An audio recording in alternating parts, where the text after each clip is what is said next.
moving right along, I guess I'd like to this time invite our roving reporter, Elisa Jackie, to join me in the front.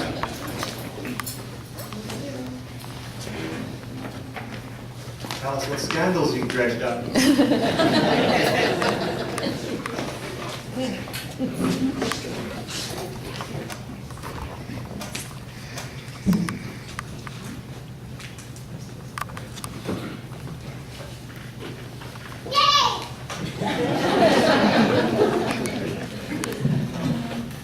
Do a little check. Can you hear me from here if I talk like this?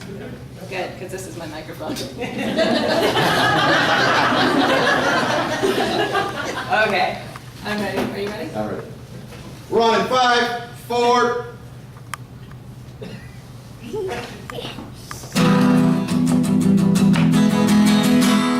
Good evening, Canada, and welcome to Inside Edition's Weekend Update.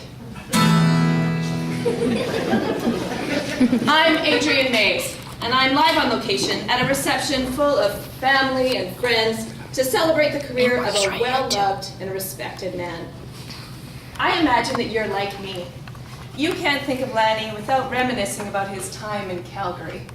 I mean, who could forget those days when Lanny led his team to successes they only dreamed about? An obvious highlight of his career, with his graceful nature and his flaming red mustache, the game came easily to Lanny. Stick handling, goal scoring, those were just a few of his talents. That Lanny, he took his team to the highest victory. And that picture of Lanny McDonald hoisting the Stanley Cup. What? What's the problem? We're going to commercial. You got to call your producer like right now. Oh, no. There's a problem. I don't get it.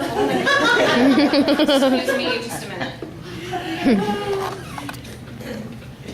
Hi, Jackie. Yeah, is there some sort of problem here?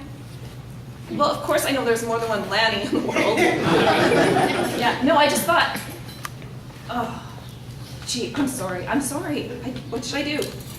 Yeah, no, of course, that's my problem. Yeah. Okay, so, Knutson? Lanny Knutson. 20 seconds. Lutheran pastor. Oh, you know, Jackie, like with all due respect, I just don't understand why this is, like, big news. Why are we spending so much airtime on this? 5 seconds. Okay, yeah, oh, really, are you? 5, 4, Okay, yeah, I know what to do. 2.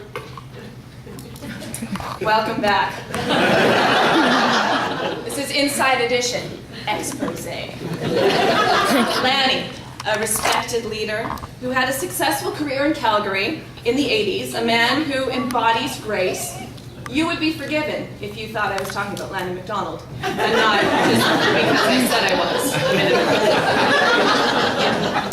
ago. But tonight, family and friends have gathered together to celebrate the career of Pastor Lanny Knutson, a minister of the Evangelical Lutheran Church in Canada. To his family, he is a caring husband, father and grandfather, a loving son. His friends speak of his passion for cars, his knowledge of matters automotive and divine. His congregation know him as a kind, gentle pastor, a great listener, a humble and gracious leader. But tonight, at Inside Edition, we want to delve a little further. Things are not always as they seem. Like an antique car covered with a fresh coat of paint. There is more to this man than his bright white collar and that fashionable black tailored suit. I invite you to join us as we uncover the lesser-known details of Lanny's career while pastoring at Glory Day Lutheran Church in Winnipeg. Let's talk cars, just for a minute, shall we? You may have seen newspaper articles of the minister whose devotion to Plymouths runs deep.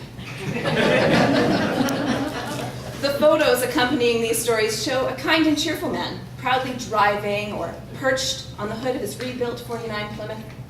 But there is more to this man than those photos reveal. In fact, these are not the only photos taken with Lanny in his vehicle. John Schoberg is here tonight to share a more shameful story of Lanny. John, would you please join me?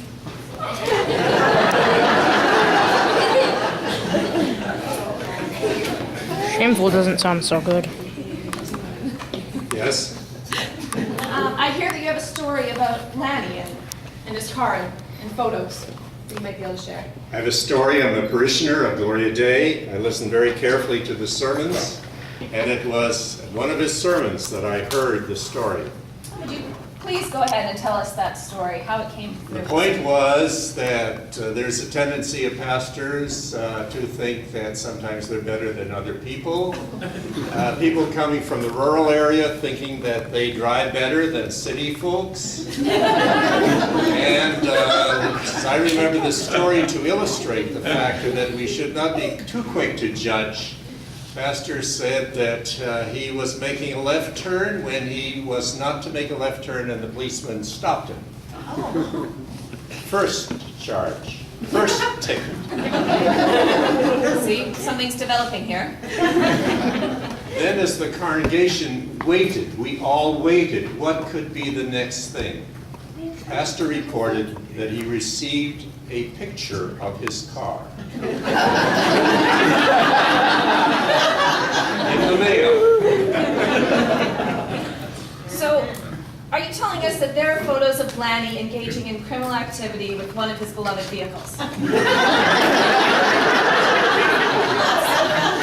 what I'm hearing. That could be one inference. But I believe the pastor was wanting to make a sermon point. Okay, so a point in his sermon about how there's a mug shot of him out there.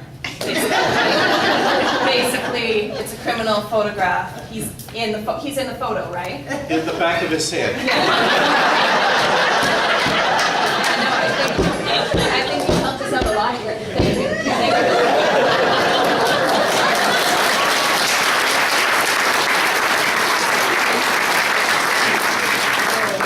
That really does shed some light on the situation for me, because it's my understanding that most pastors use their sermons to encourage their congregations to live righteous lives. Yet here, we have a pastor who openly speaks of his crimes. I mean, it's kind of like profanities hidden in a Disney movie. Openly drops them out there. I think that was a very important story, and I thank you. I also understand that pastors are to be role models, and if that is true, I'm afraid that Lanny falls short once again. I would like to call Jet Isselson to the stand. I mean, microphone. He's going to tell us of yet another indiscretion. Well, I didn't think it was all that indiscreet. I am the chairman of the church council here at Gloria Dei, and we were about to convene a council meeting. I went to get Pastor Lanny, who was in his office. And I went in his office, and I thought it was very funny. He had a white pen, like this. And my first thought is, well, when you're finished your cigarette, come join us at the council meeting. Yeah, no. I'd like to take this further. Is it illegal to smoke in this building? Yes, it's illegal to smoke in this building. Yeah. Is it possible that if someone was caught smoking in this building, they could be fined? It could probably be fined if they were caught. Yes. So here we have someone with a blatant disregard for the law, smoking in his office. It was a pen in his mouth in his office. Correct me if I'm wrong. Did you not say when you're finished your cigarette, you can join us at the meeting? Does this not also imply that he was late for the meeting?